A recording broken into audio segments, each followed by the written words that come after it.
Curtis, you're pioneering barbering. You're a self-taught barber that's built 2 shops. You're the go-to barber for all the footballers and the big names in our area. And you proved that a pair of clippers and ambition can create some good opportunities.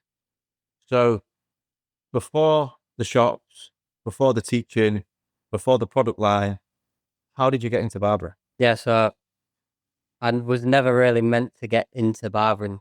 It wasn't ever the plan. Um, Obviously went through school, wasn't a bad kid, but not necessarily the best kid in school.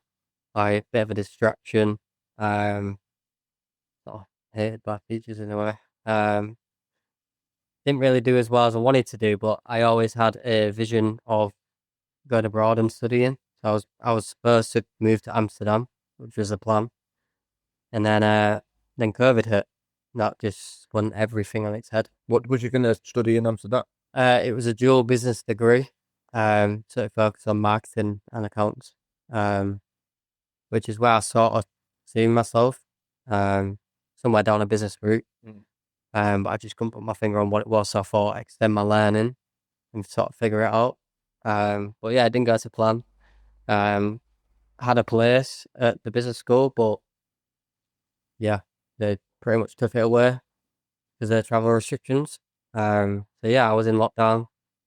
One of my good friends said to me that I wanted a haircut, and I seen that as an opportunity, one, to try it, and two, just to have a laugh.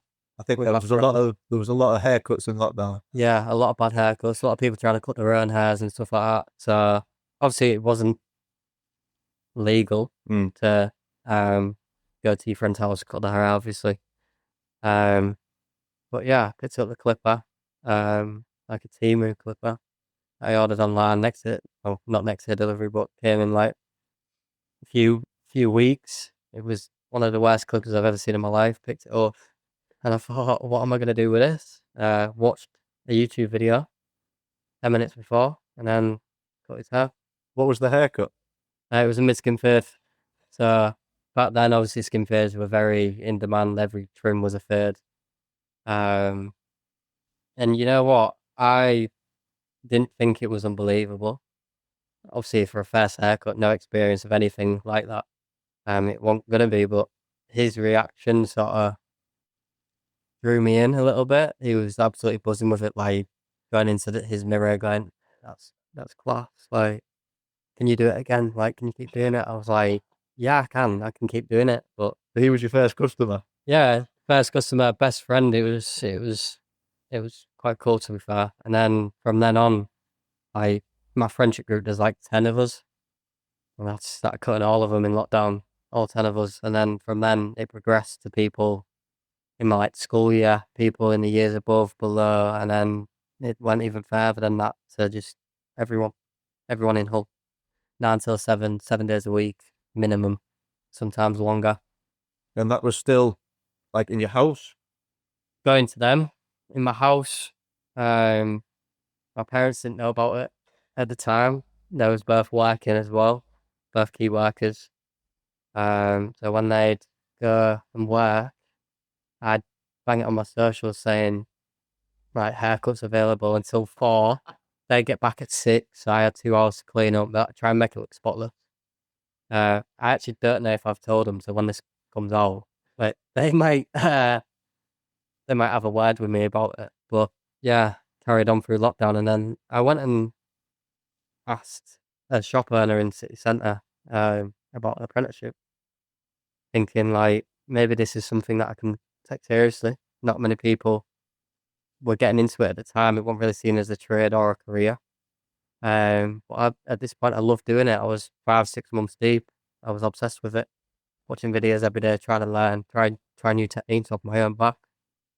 And then, yeah, the guy who I asked an apprenticeship for said that he's seen my work and he's going to put me behind the chair straight away after 6 months, which I think would be very unlikely for someone to do now in that time frame. Fully self-taught. Fully self-taught at this point. But yeah, I said yes to it. It was a shop in St. Stephen's, which people from Hull will know, big shopping centre.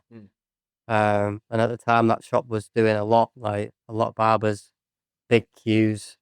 people waiting 3 hours for a haircut after lockdown. Like it was unbelievable for a starting point like that, for someone who didn't have any clientele, didn't know how to cut hair, to have a 3 hour queue waiting to get in the chair.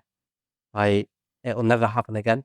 Well, I don't think it will anyway. But Within 6 months as well. yeah, And that's like 6 months. changing your life within 6 months because a friend wants a Yeah, haircut. pretty much. Yeah.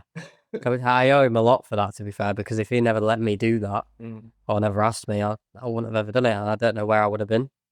But yeah, it was good. And then from then on, just grinded hard, like 2 hours in that shop, like 2 hours, 2 years in that shop, working as many hours as I could, saying yes to every haircut, every client, staying late, starting early, just trying to get my name out there really, and trying to build up on that experience. And yeah, that I owe a lot to my friends for helping me sort of take that step.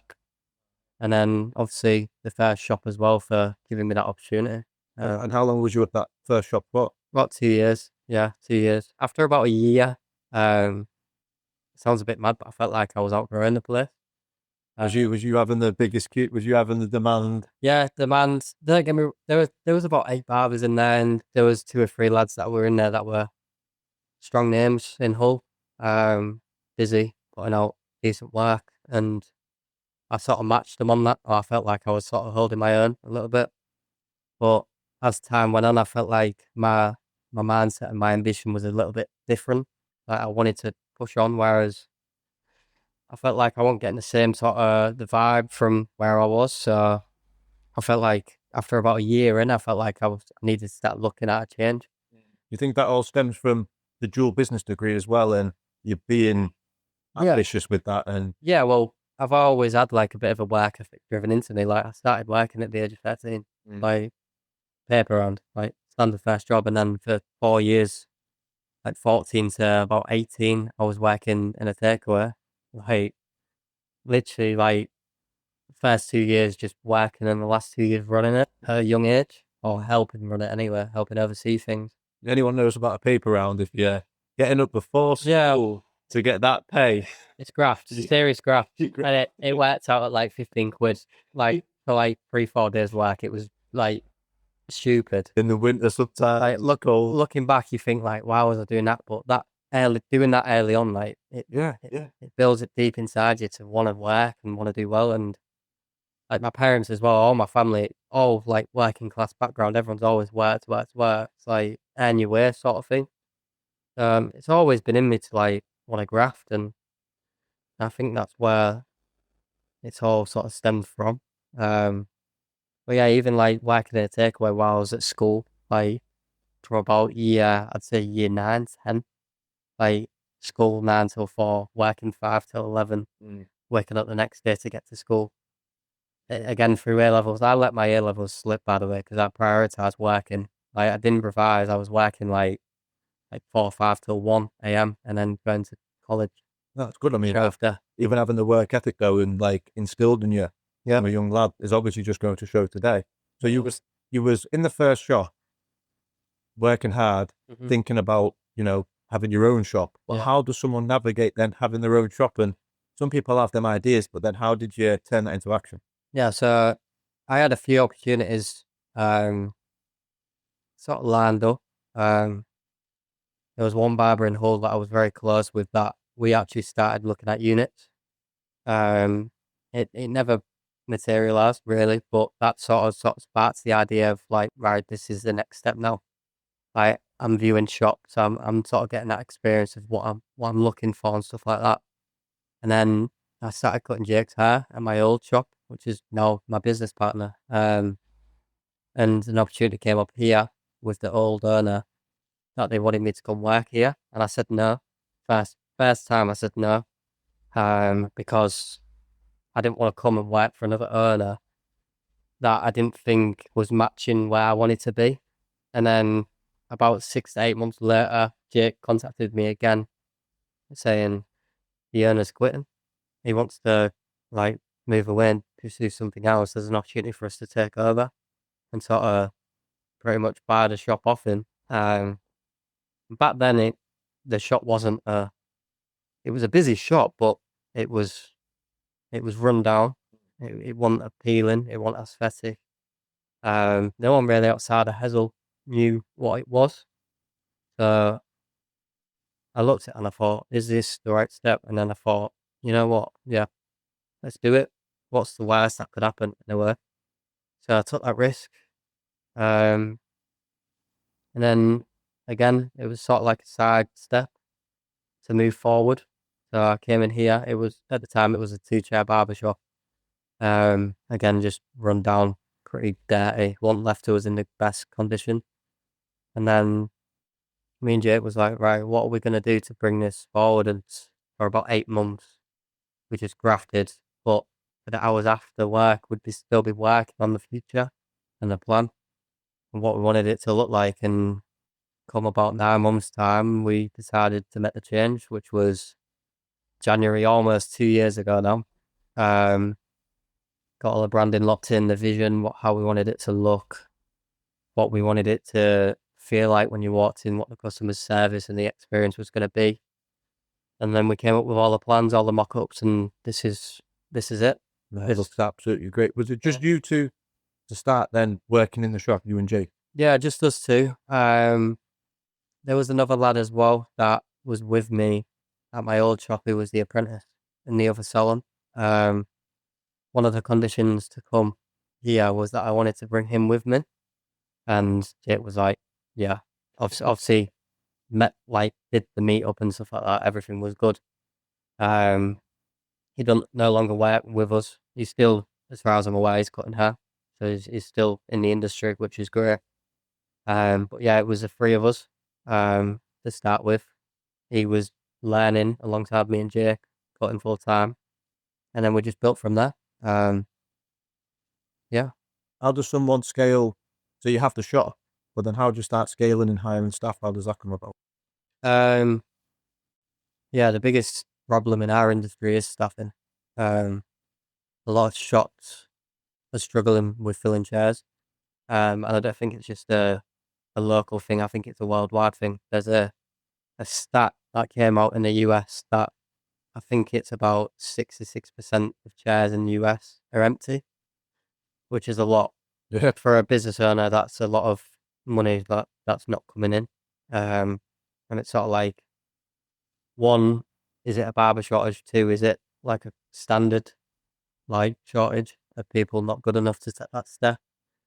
There's a bit of a trend of about like a 1-chair studio at the minute as well, where like young barbers are skipping the growth aspects of being in a shop and learning from other people and stuff like that. And they're going straight into a studio, so that's a problem for shops and to staff their shops. But we've always seen it as that we want our staff to be embedded with a culture that we sort of teach. And to do that, we've always looked at starting from the bottom up instead of bringing like an experienced barber in who's been cutting for like 3, 4, 5 years and bringing them in with bad habits. They've got their own way of delivering service and stuff like that that doesn't align with us. And we have done that. We have brought people in that we thought maybe it is a good move, maybe they're still young and driven, but in reality, they don't really align with what we're doing.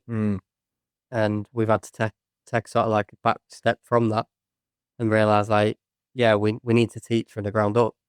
So we started education. It started off with just people sort of shadowing. So one of my best friends, Ollie, who's with us now, he started off by coming in, shadowing, just being in the shop, getting a feel of the culture, what we want to sort of provide. And obviously he's been into other shops for his haircut and stuff like that. He used to come to my old shop. He used to get his haircut where we went to school together. And you could tell that this is something different and he wanted a piece of it straight away. So he was the first sort of, I'd say, experiment, because we didn't know if it was going to work, bringing in someone from scratch who didn't know anything about it. And we built him up to being now a senior stylist, charging £30 a haircut, fully booked 6 weeks in advance, minimum, within about a year and a half. Yeah, It's a big scale, but it just goes to show, like, the value we provide people and that are coming in, and the opportunities that we're trying to sort of give.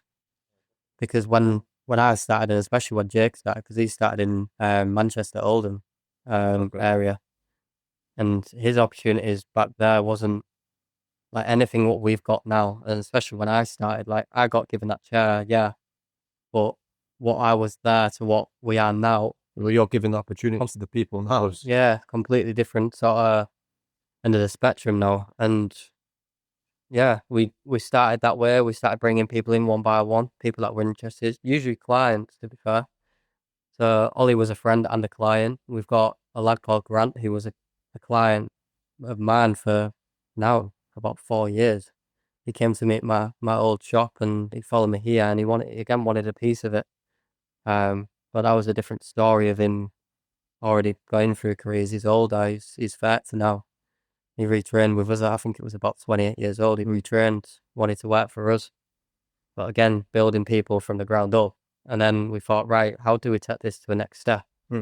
So we launched our first like actual course, like a fundamentals course, 12 weeks long, 5 lads that were on it, and 4 of them stayed with us and has turned now into staff and stylists that are with us now and part of the journey of what's to come. So it seems like a lot. It seems like a real organic growth with the staff, like an organic meet. yeah, Then maybe getting someone like random in. It feels like it's just like worked out how it's meant to be. yeah. Was it nice when you started when you was working in the original shop, and I guess working for someone else with their branding, and you had this vision of how you wanted to look when you finally had your shop and you was taking on staff, but with your brand, and customers were coming in, but because of your vision and how you set your stamp on Barber. Yeah, it's nice. Yeah, it's nice to have that sort of vision come to life as well. Because when you first sort of sign up with the idea, you don't know what it's going to look like until you take the risk. And I've spoke to a lot of, especially barbers, but even like just young people wanting to get into some sort of business or want to do their own thing. Like I'd say about 80% of people don't actually follow through because they don't want to take the risk of sort of bringing that vision to life. And when you do go through with it, it's sort of like a bit of a relief. Like you can see it all come together. And when this shop sort of went through the refit and we came in and everyone was here, all the staff that was going to be involved were coming in to look at it. It was all like, yeah, wow, like we've hit the sort of nail on the head with this. Because you saw the vision, but it's like you say 8-9 months of just graft thinking, oh, it's gonna finally come. So when it actually was all, I mean, the shop was so nice. Like Yeah, when it all finally came, you can all sit there and be like, this is why we've done it. yeah, it's clean. It's sort of like a one of one in this area. I agree. Especially when we first did it as well. We've had a couple of people take a bit of inspiration from what we're doing now, which again, I don't see that as a bad thing at all. Like it goes to show that we're sort of making a change. But yeah, it's nice for it to all come together. Oh, definitely. So you had one shop. So then, how long was you in the shop before thinking about your next enterprise? It's always been a plan, to be honest. It's always been in the works. There is a vision. There is a plan still going forward now of further expansion and stuff like that. But yeah, we expanded after a year. Of what space was to the year after. And we was thinking about it about maybe 4 months in. We started thinking like, right, what is the next step forward? Like, what's the plan? How do we get there? And how do we put it together? How do we make it come to life again? And again, it was just about taking the risk. It was a very easy transition to come into this first shop because all we had to do was take over a lease, take over a shop. We never did it from scratch. And then the second one was from scratch. That's where we really had the stress and we really had the problems sort of thing. But yeah, finding the location and stuff like that, sort of planning where we wanted to be, what we wanted to look like again. Obviously, we wanted it to translate through, still keep the strong branding, still make it look like a space. And how do we not like move away from that? And how do we keep all that in one thing? So we started planning, started going to look at units. got a couple of locations in mind, went and looked at all of them for about 6 months. And yeah, it was hard, but I grew up down Priory Road, which is one of the main roads going into Coinham. And I always envisioned something something coming together in that area. So it was always in the back of my mind that I want to be around there. I want to do something around there. And we went and looked at a unit, and it was perfect, absolutely perfect. There was a little bit of damage to the shop, which was like flood damage and stuff like that. Wasn't left in a good state. We had to refit floor, ceiling, everything, and didn't really get much backing from landlords and stuff like that. So we had to do it off our own back. But yeah, as soon as we started working on that, I knew it was going to hit. I knew the area was perfect, great parking, good footfall, great shop front. One of the biggest shop fronts I would have ever imagined having. It's half the size of what we've got now. And when you drive past it, you've seen yourself, like when you go past it, people in it straight away. I think your branding as well, let alone like it really strikes when you're going past as well. And like you say, especially with the bigger shop front, Yeah, it like really stands out. yeah, the lighting. Obviously we've got the feature wall behind us now, and we carried that through slightly. We've got like a big center pillar, in our Cottenham shop, which catches the eye straight away. Yeah. People are like, what the hell is that? Like, what is that? Like, is that a barber shop? Like, we've had people coming in asking us, what are we? Like, what do we do? Even though there's a barber chair right there, and people don't really grasp it because they're so intrigued about like the lights and the clean floor, the aesthetic, the feature walls, everything. Like, No, I agree. people don't really understand like what we're doing in a way. Yeah. So they really stop and go, wow, that's a clean barber shop. That. What was the difference between like the second shop? Was anything that you've done different already having a shop with the second shop build because you've had the experience, or something you would do different again because it messed up the first time? Or Yeah, so I think this first shot was pretty spot on. The only thing that sort of I wasn't keen with was the corner. So the way the road's laid out, as soon as you pass this corner, you've usually missed the shop. But in terms of like having a good shop front that's noticeable, this isn't 100%. It's not perfect. But we made sure we got that right with the other one, with the second one. And also having more space to work with. We've made the most out of this space. This is maxed out capacity, really. Making sure we're not affecting sort of like client satisfaction with it being too cramped, but making sure we get the most out of the actual turnover that we can create by having staff in here, having the chairs full. And yeah, the only problems we've really had was starting from scratch again. Again, staffing, which we had to teach everyone from scratch again, which being from like a service-based industry, like to teach from scratch, it's a lot of work. especially the level you're at as well. Well, it is a lot of work, again, for the people that are learning, the standard that they have to meet and the standard that we have to get people to. It can be hard, but it's worth it. You see the progression in them people that want to stay on and they take it seriously. They want to graph. You sort of see it in the head, like ticking, like I can sort of make something of myself here. And thank God, like over the last, I'd say, year or so, the amount of people that are now reaching out to us thinking, I want to get into that. I see this as a career. Also, young lads now, Yeah. like it's a good thing. It's a good thing that we've got going. Well, definitely. Like it just seems much more than a barbershop. It seems like a brand. Yeah. Like, how did you, with the brand, like stand out from everyone else in the city?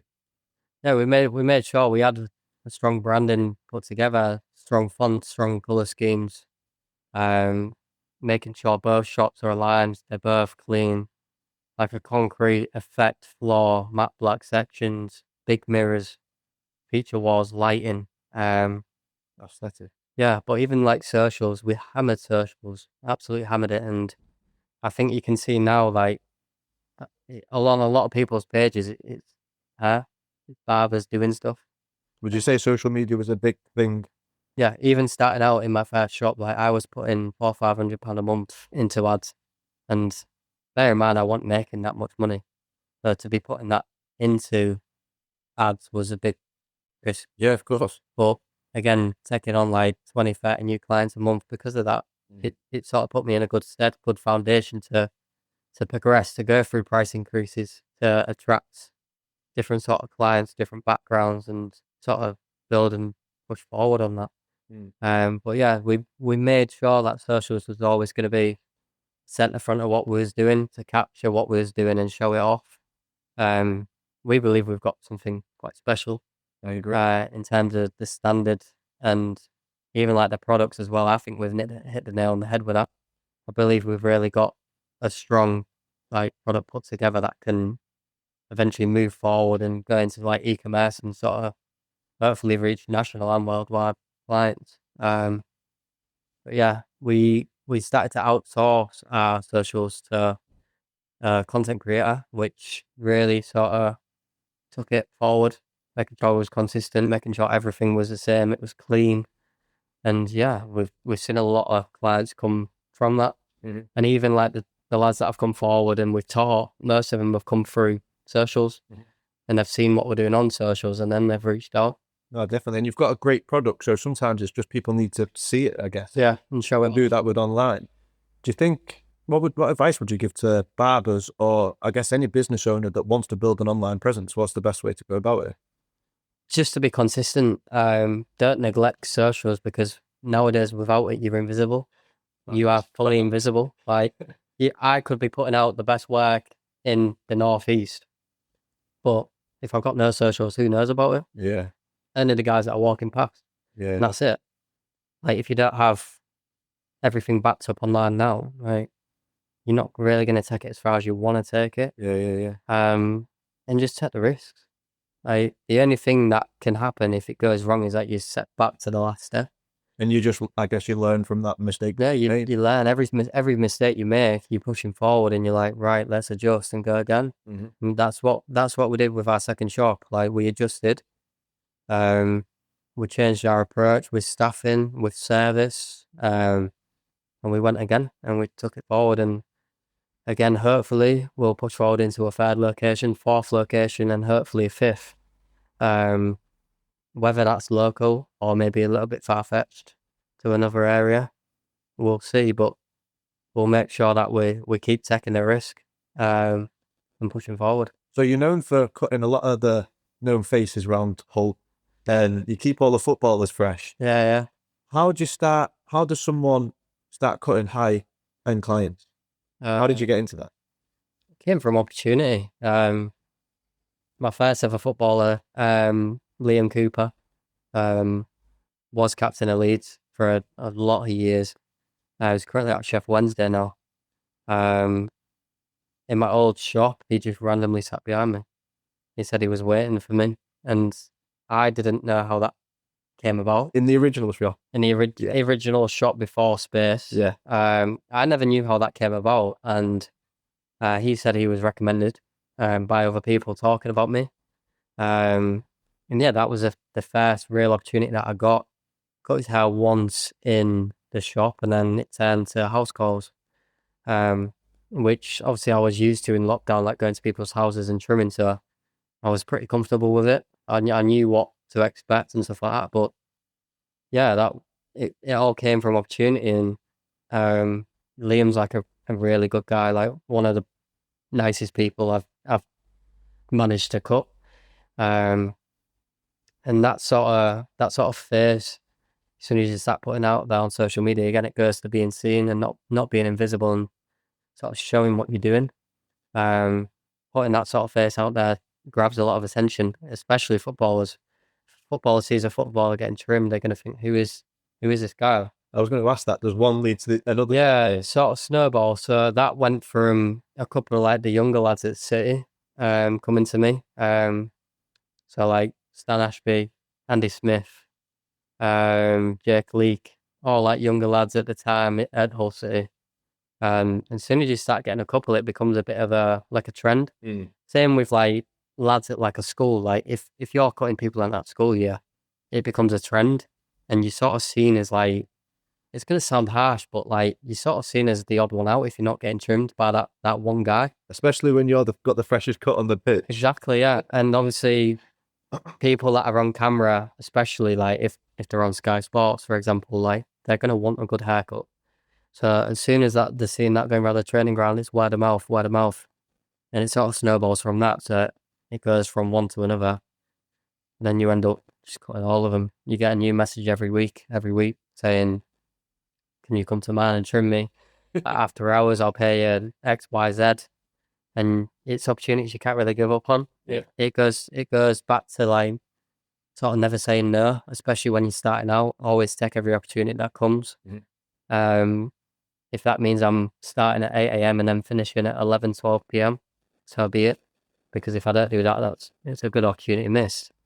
But I'm lucky enough to go from like 3, 4, 5 players like 2, 3 years ago to now pretty much most of the first team squad at City. That's absolutely class. It is. It's unbelievable. It's great for socials. But in reality, like every single one of them is just a normal person. And I think if you see them and treat them as a normal person as well, they're going to be more inclined to stay with you. Yeah. Starstruck or... Yeah. Like I've spoken to a couple of footballers before, and like they've been put off by like barbers and stars before when they're just obsessed with like them being a footballer and all they talk about is football. It's like if I spoke to you all day, every day about your job, and that's all I spoke to you about, and that's all I was interested in about, it's going to be hard to sort of make that connection. But yeah, obviously, great for us, great for the shop that those sort of people are coming in. It's great to sort of attract clients as soon as they see faces that they recognise in our chairs with the cape on, the branding, the shop aspect that's recognised. We sort of started to build a clientele off that. Yeah. Which obviously means more profit, more revenue, and it's great for business. But yeah, it's been good. Like, then we've gone from obviously footballers to like I've ended up cutting people off like Strictly Come Dancing when they've been in Hull and stuff like that. Like people that have done shows at Connection Live. It was obviously Burness Arena. Yeah, it's been class. Have you had any mad requests or mad places? Yeah, One's asked. yeah. One that comes to mind. So I'm quite into my hiking. So I've done quite a lot of like the National Three Peaks. I climbed Kilimanjaro earlier this year. I've seen that. That was an achievement, that is. But off the back of doing Ben Nevis last year, one of the City lads was desperate for a haircut before they went to Turkey for pre-season. And I said to him, like, I don't think I can do it. Like, I'm in Scotland right now. It's a 7-hour drive back. I'm going to be back at about 2 a.m. And it was like done. Like 2:30, I'll be there. And I was like, surely not. Like, surely he isn't actually going to want to get trimmed at that time. He had a flight at like 6 a.m. So it was come here, get a trim, 2:30 a.m. gone. And obviously I've just done like National Three Peaks or whatever. I've just drove 7 hours back. And I've banged my car on the double yellow straight outside to come in and cut hair, like off no sleep. And that, for me, after I finished that, I was like, I don't know if that was real. Like, I don't know if I've just fully dreamt that or if that actually happened. That was one of the maddest ones, but even like in lockdown when I was teaching myself, like you get yourself in some weird situations, like weird, dodgy houses where you sort of fear a little bit. I went into one flat where there was literally nothing in it.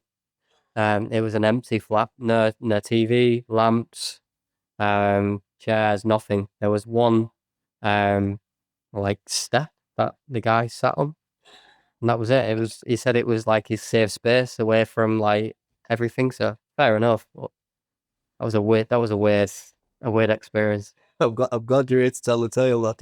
Yeah. I'm glad I made it all alive as well.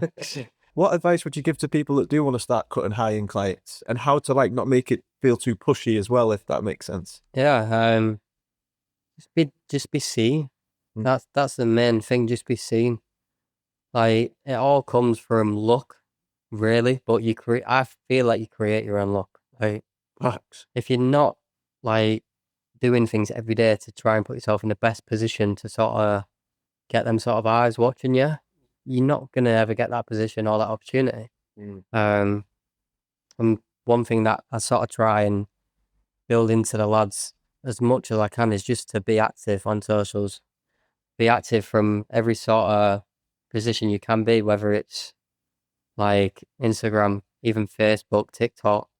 They want to go and do YouTube. Like, why not? Like, even like Google, like landing pages and stuff like that. Like, I had a landing page when I first started out, just a one page thing. Built my own like Google page for reviews. I don't use it anymore. Deactivated it. Obviously, we've got the shops now, but just anything like that gets you seen. And then the biggest factor is like word of mouth. Word of mouth's massive, especially in a place like Hull.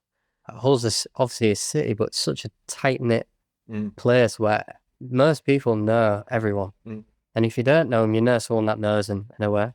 So if you can sort of get that voice going with whether that's your level of haircuts, your service, your content that you're putting out, you're going to land a good opportunity eventually. And as soon as that comes, you've got to be ready to take it. And I guess that comes back to creating your own look, though. You want to be after them chances. Yeah, exactly. Yeah. And I guess with a haircut as well, it's kind of your work of art on someone's head. Yeah. So people are going to see a good haircut and be like, who cut that hair? I mean, like, even like, say, being by myself, obviously, it's always, oh, where'd you get that? Oh, that's a nice haircut. Yeah. Or everyone knows where each other goes. And yeah, I guess it all just kind of rolls on. Yeah. So in barbering, there's sort of like 3 stages of learning. That's what we sort of put it as anyway. So you've got the mimic stage, where you're sort of new in a shop. You're sort of copying the seniors in a way. You're copying the shop owner, what they do, trying to replicate it. Then your next stage is sort of like your choreograph. So you're starting to put a piece of your own work together. You try new things. You're putting together what works, what don't work. And then your next stage is sort of like your genius stage. That's where you're sort of putting out haircuts that people will recognize. And if someone walks past and you're like, I feel like I know who cut that person's hair. I know that style. Yeah. I've seen it before. And that's the sort of stage that you want to be getting to if you want them sort of high-end clients. You want to be putting out a high-end sort of tailored piece of work. And if you're not, then you're not going to get the opportunity. No, definitely. But then it all comes down to the service as well. Like, I could put out the best haircut in the world, but if my service is average, what's to say they're going to come back? Yeah, exactly. I think, like we said, that's like part of the brand as well. It's not just a haircut, it's how someone might be greeted, how someone might feel in the chair. Yeah. The aesthetic, it all just comes as one, doesn't it? Yeah, even the aftercare as well. Yeah, exactly. Yeah, but like the products, getting them rebooked back in, making sure everything was okay with them. Yeah. If they're not all right with it, you go through it again. Yeah. You sort of piece the haircut to how they want it, making sure they're 100% satisfied. Exactly. I was mentioning before we started about my brother going to yourself and never really used products. Yeah. And he was kind of saying, like, once you kind of showed him the style and he actually like found a product of your range, like he loved it, and he was like, okay, like this is maximizing my haircut more than just having the haircut. Yeah, it's all part of the client education as well. Because if a client doesn't know how to use products, they're not going to go and sort of replicate the result that we've sort of gave them. So that's all part of the service as well, like making sure your clients know what the product is, why you're using it, how to use it, how often you should be using it, how much, and sort of show them what they want to be coming out with at the end. Exactly. You can only maximize their haircut. Exactly. So, Curtis, you cut hair, you have 2 shops, you do education, and you have a product line. How do you manage all this in 24 hours or with your time? Yeah, it's tough. It is tough. Obviously, like I said before, like we used to manage our socials as well. And we outsourced that to sort of free up a bit of time to sort of work more internally on the business. If you ask my dad, he'd say I can't manage my own personal life, but I can manage the business very, very strongly. But yeah, everything sort of comes from an obsession to sort of want us to progress and improve. So there's obviously so much time in a day where you can be working, and I've tried to make sure that everything's sort of ticked off. I struggled with it at first. I struggled to get a grasp of sort of planning out my day and making sure I had enough time for everything. But it's something that came with learning and being sort of in the deep end with everything.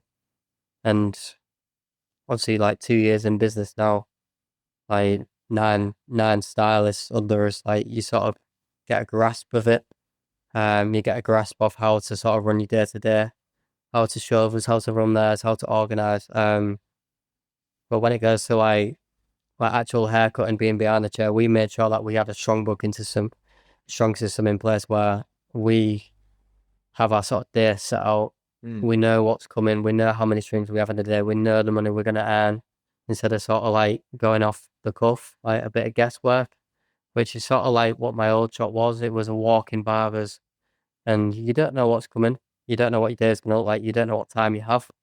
So you don't really have the opportunity to push on and sort of have that time to work on a product line, work on future steps, shops, branding, education for yourself, other stylists. So you need to know what time you've got. And obviously, personal life does sort of take a hit a little bit. You sort of had to sacrifice, like sacrifice sleep, like Time with loved ones. time. Yeah, relationships was a big one, especially when I was like starting out. Like I dedicated a lot of time to like this and a craft that my relationships with family, friends, partners just it wasn't strong. But my relationships with staff and the time that I'd give to the shop and my own education and sort of building was just always maxed out. If a client's needed it half too. Exactly, yeah. Again, Never saying no, and I feel like I'm in a position now where I can say no because now my time's valuable now. Yeah. Obviously, your time should always be valuable, but now that You've built the brand. now that I've built it and I've got it first hand, I can sort of put a price tag on it and say like, right, if you want a haircut at this time, this is what you're gonna have to pay. And 8 times out of 10, someone will just go, yeah, let's do it. Yeah. Which obviously good for us, but yeah, Quality is there. yeah, it is. It's been hard. It's been hard to manage. That's probably one of the hardest things that I've tried to come to terms with. Is obviously the time management. Like obviously being in the shop's great, being behind the chair's great, but finding time to sort of push forward and build has always been hard to balance with, again, my personal life, but that's just all took a back seat while this is just moving forward and I won't really have it any other way. Yes, at 23 as well. You've got time to figure it out. Exactly. And I spoke to like previous like owners of companies and they kind of say that, you know, if you do want to go traveling when you're older or what, but you've spent the time, your youth building something. Yeah. That obviously will last. Yeah, and obviously growing up, I've had a lot of people around me that they've sort of wasted their teens and their 20s, and it's quite hard to see. Like people that have probably gone on to university and they was predicting in school to do good things like good grades and stuff like that, but they've not really had the passion or the ambition to go at one thing and sort of set the time to that thing, and it's not worked out. But I've always thought, like, especially my 20s, risk it all. If I lose, I've not got that far to fall back. Like, no risk, no story. Exactly. If I was risking everything at 30s, 40s with, I don't know, family, houses, like stuff like that, I've got a lot on the line. Whereas now, like, all I've got on the line is what? Money. Yeah. And if you don't risk anything, you won't grow. Risk is Exactly. growth, and it's a learning curve every time as well. No, I agree. Every single time. No, I agree. A lot of barbers, Curtis, either stay working for someone or like they just have one shop. Yeah. Like, what made you think bigger, and what advice would you give to someone like who is thinking bigger? So, or wants to move out of like a first shop? Yeah. So I've always felt like I've always wanted more in a way. So I've always wanted more. Like even before barbering, like my education in school and stuff like that, it wasn't always 100%. And I wasn't really bothered either because I always knew I'd do something and something would work and something would click. But it's hard to sort of give the correct advice to a singular stylist because there's a bit of a trend now that when someone's getting into hair, like a lot of people are wanting to be in this like sort of one chair studio, like doing their own thing, like, but they haven't got a chance to learn off other people, see what the industry is actually like because they're so secluded in that one sort of section. So my advice would be get in a chair and get a mentor, get someone who backs you and is willing to give you the time of day. There's good mentors out there, there's bad mentors, and you've got to sort of be self-aware enough to know that you're in a good place or a bad place. And if you don't think you're in a bad, if you don't think you're in a good enough environment, you need to change, because you're only going to be as good as whoever's around you in a way. Yeah, very true.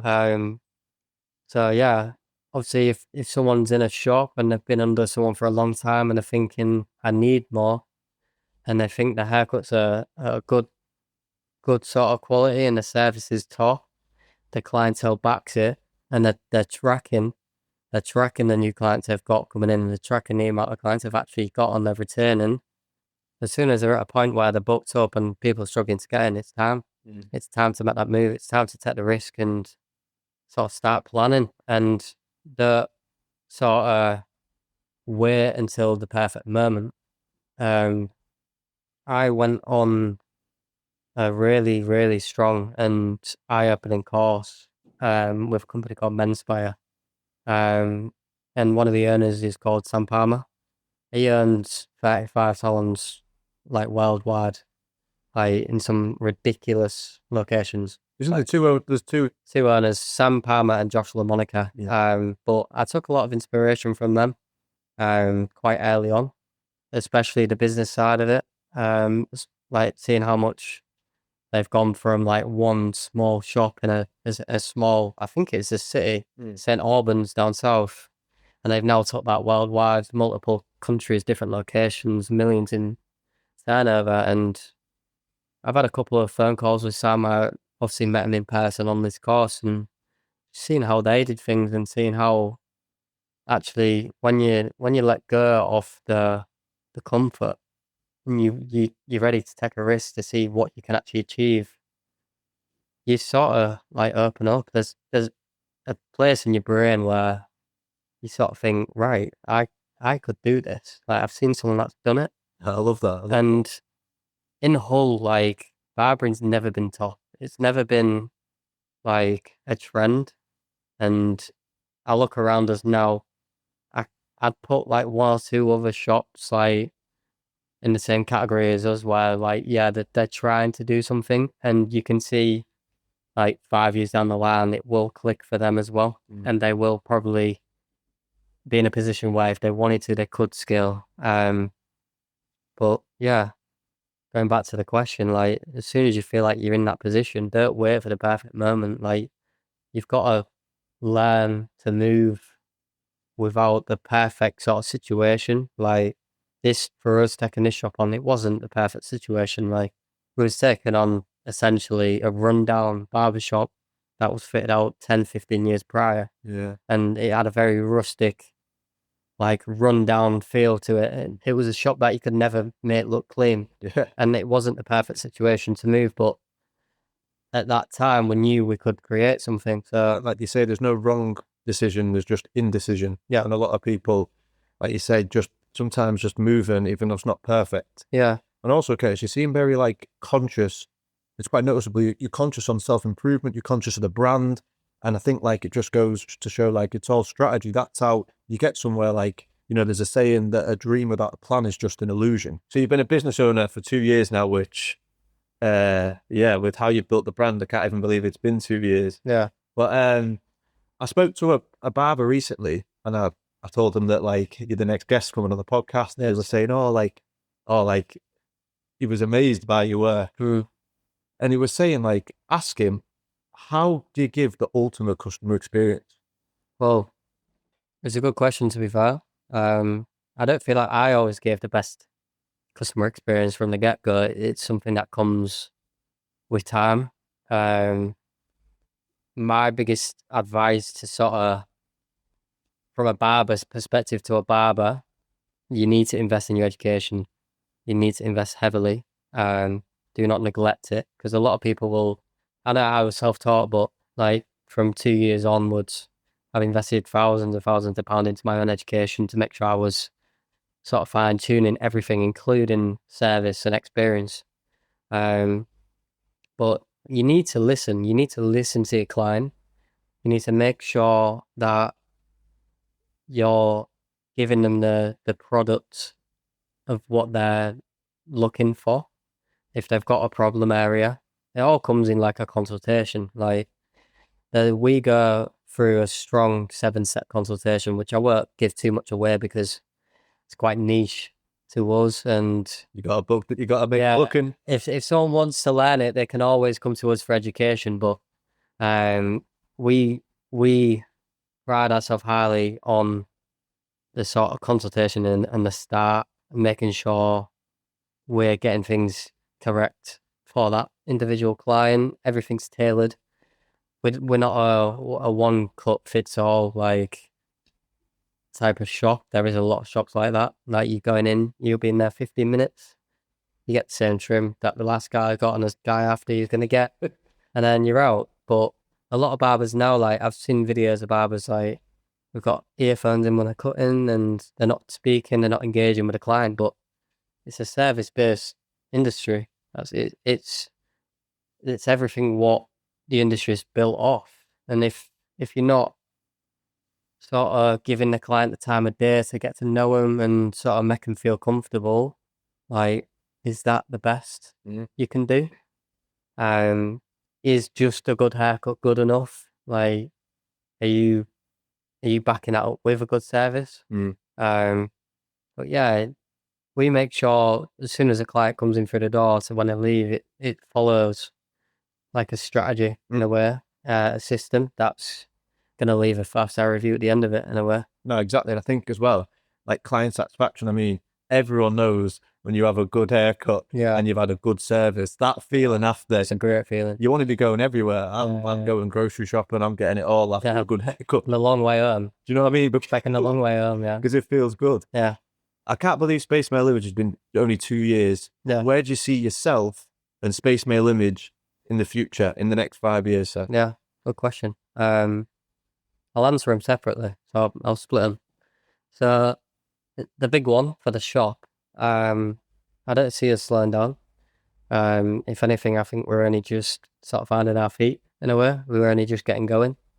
I think there's a lot of things we can still work on, as we are. I think there's a lot of things we can fine tune and improve.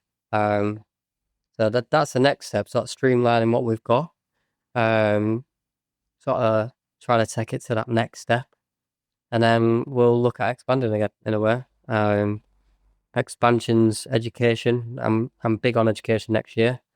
I'm looking to go into more of a consulting mentorship sort of role, which I'm currently building. I'm literally like 50% of the way through now, which will be accessible to fellow salon owners, barbers that are wanting to expand and scale and they don't quite know the plan and they don't know the next step. I'm there to sort of mitigate the risk, which is essentially what I went through as well with my mentors. Like, yes, take the risk, but also mitigate the risk as well and make sure that you sort of minimizing the amount you can lose. It's calculated risk. Yeah, calculated risk, yeah. But yeah, education. Obviously for other barbers as well in terms of scaling and in person, actually cutting, taking people's level up in the local area. Like, one sort of goal of mine is to sort of improve Yorkshire, I'm going to say, as a whole. That's massive. The standard of haircut, the service, just if everyone eats, we all eat in a way, which is not something that I ever thought of saying when I first started out, because I felt like when I first started out, I was in a very competitive environment. Everyone was sort of looking at the next man and like, why aren't I doing as good as him? Why aren't I as busy as him? But like right now, it's all about sort of coming together as an industry and pushing forward. So yeah, like the education space is something that we really are going into. We've already tapped into it. We've got a new fundamentals course coming in January. Which is again another 5 young, ambitious lads that are wanting to take the step, which is great to see, because when I first started out, no one wanted to get into barbering. Like, no one considered it as a trade, and now it's one of the fastest growing trades in the UK. So yeah, e-commerce, taking our products that we've sort of worked on and sort of feel like we've got the final sort of piece now with our hair care line. We're going to take that online. It's going to be a complete new space for us. So if anyone is watching that has done it, feel free to get in touch and we can sort of work on something. But yeah, that's about it. Increasing the staff's level and moving forward. Yeah. Personally, I'm at a bit of a weird sort of point in where I want to go with it. I still feel like I'm a bit at an unfinished business stage with my personal cutting career.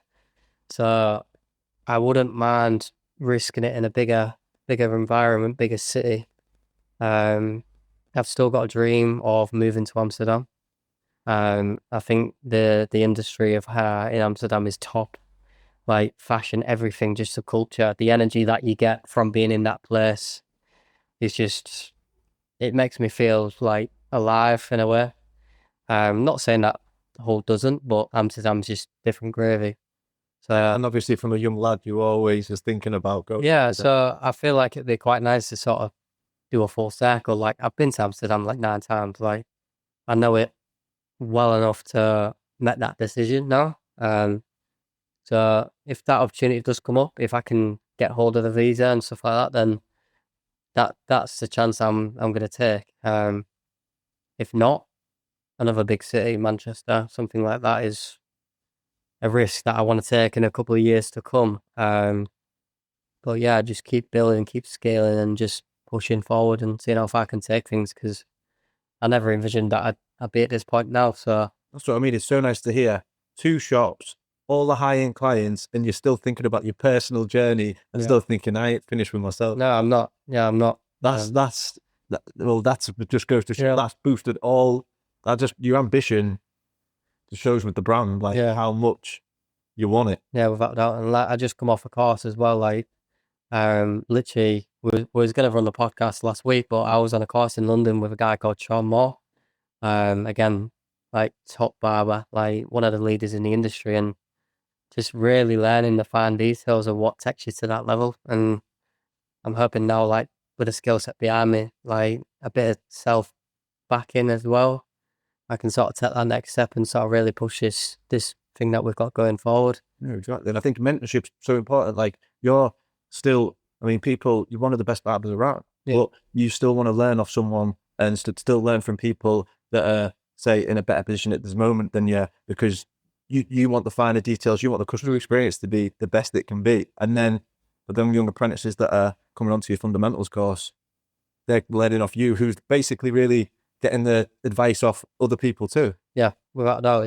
It's a weird industry because in 2 years' time, like there'll be a full switch up again. So different trends, different techniques that you don't have any idea about and you might not have seen, and you've got to sort of relay that back into your own skill set. Yeah. I don't know about the mullet phase now. I don't know about the mullet phase everyone's been on, but yeah, mullets they're still a lot, they're still around. Burst fades as well. Like yeah, the burst fades are big. Burst fades are big, really big. Yeah, it's cool. Like now we're getting another wave of like longer hair.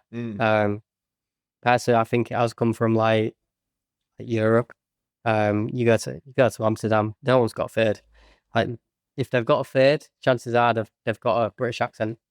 Like they're there for the weekend sort of thing. So yeah, it's nice. It's nice for other cultures and stuff like that for the trend to come across. We always seem to see it like a year late. That's anyway. It is fashion, yeah.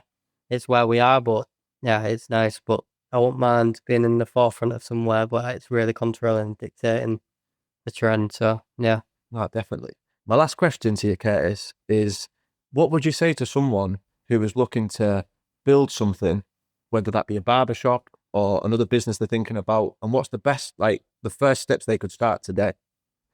just get it on paper. Get it all on paper and start putting the thing together. Literally any idea you get, put it together, make sure it's there and safe and you're not going to lose it, and get someone else involved. Get some sort of coach or mentor involved, because they really save time and money, even though it's a cost at first. Like the amount of insight you get and the amount of time you can save and mistakes you can miss as well. I was going to say the money you're probably paying them is the mistakes that you can avoid. Yeah, you can avoid straight away. And again, it's just going back to taking a risk. Like obviously, the more you wait, the more responsibilities you have on your shoulders, and the less risk you'll want to be taking. So make sure if you're in a position where you feel like, right, I could risk what I've got, just get it together. Another mentor that I've got, a guy called Tim Brace. We went through a method called Ikigai. I don't know if you've ever heard of it, but it's similar to like sort of like a mind map. I can't remember is it a Venn diagram where the circles cross? Yeah. And we went through something like that, and it really simplified like what you're thinking and sort of what you're offering to the consumer, and like why they would pay and why they would want that. So it's good to get something like that on paper and sort of really go down to the finer details of thinking, is this something that something wants? And if it is, then just go for it. No, exactly. Like we were saying at the start, no risk, no story. Exactly. But thanks for coming on the podcast, Kurtis. I really appreciate how you are, your mindset. You embody like what we're trying to do with our brand. Yeah. And for those that don't know, where are the shop locations and what's the social media? So currently we're in Hessel, 3 Swangate, HU13 9LG. Can find it just literally across from the church or next door to the Domino's, like for the most obvious like sites to compare it to. Our Cottenham store, our second store, is number 2 Kings Parade, King Street, HU16 5QQ. Bigger storefront, easier to see, not really hard to miss at all, whereas this one's a little bit harder to see. Social media is at First Mail Image, Instagram, Facebook, and my personal Instagram's at Kurtis the Barber. Instagram, Facebook, TikTok. So yeah. That sounds good. All the links are going to be in the description of the YouTube video. And whoever's got the Saturday 9 o'clock space, I'm coming for you. Do you know what I mean? But I know that's probably a few people. Yeah, you're in a queue. I'll be at the front. Pay to win. I like it. But yeah, this has been Hustle Daily. Build yours. Thank you, Kurtis. Thank you very much, mate. It's a pleasure.